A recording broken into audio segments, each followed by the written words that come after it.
Good morning, folks. Stay tuned through the end for a special message. We'll start by reviewing the earthquake watch, starting with 2 weeks ago before the enhanced watch began. The USGS average of 3 6-magnitude quakes per week held perfectly. Then, the watch began. We took 4 6-pointers in just 2 days, with one ranging at 7 magnitude and a downgrade. Luckily, that seems to be just about all the pressure release we needed, especially as the coronal hole that was to be most relevant right now went from major strength as a southern extension to a broken opening that danced between moderate and only low force. Personally, I'm glad it's over.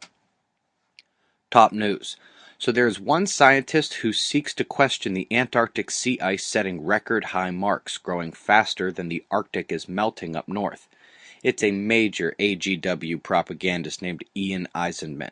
Unfortunately for him, he's getting smacked down by just about everyone else, including NASA, who helps derive the data, and who explained that the alleged error was corrected very early, and that the record high sea ice down south is corroborated by numerous agencies.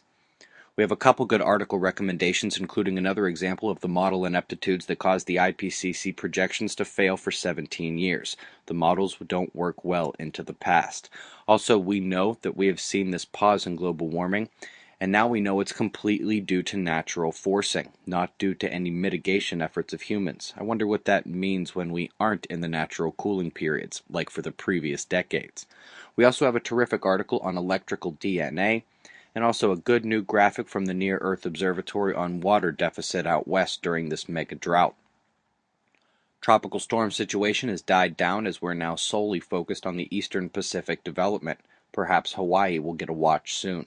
The main system down under heads over Tasmania now, and the Earth wind map clearly shows that low right there, matching Earth spot to the east. In Europe, the northern Atlantic low is a much less of a factor again today, while the low to the east is now creating cloud cover and intermittent storms across a third of the continent. 2 lows of note across the pond, one still yanking heat and moisture to the northwest and north-central states, and the other driving up the eastern seaboard. Luckily, that stronger one out east will mostly be effective offshore, while the primary warnings will go to the Dakotas, Montana, and south-central Canada. Let's go to the sunspots. The disk is getting some action again, at least umbrally, if that's a word.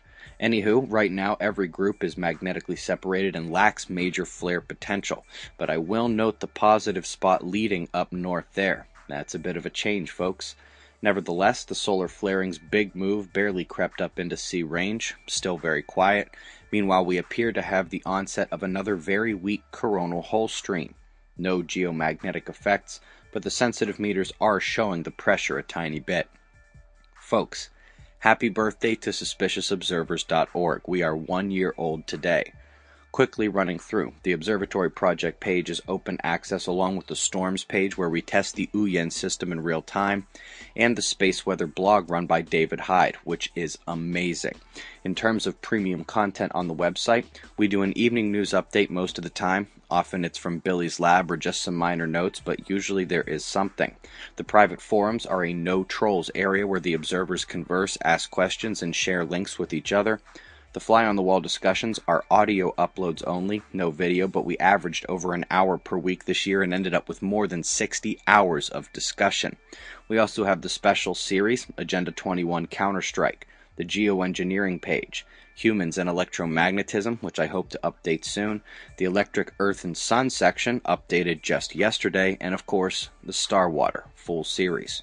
For dozens of hours of content, we have been charging the small membership fee of either $20 for the year or $3 per month.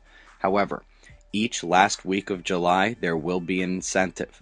We knocked 25% off the already lowered year-long price for 7 days starting now, and you can get the full year and dozens of hours of content for only $15. You're also helping to support the Mobile Observatory Project when you do so. What a terrific first year. Helio viewers still on hiatus, so we'll run the current conditions and the best shots of our star we can manage. Eyes open. No fear, it's 6:30 a.m. Eastern Time, and that's the news. Be safe.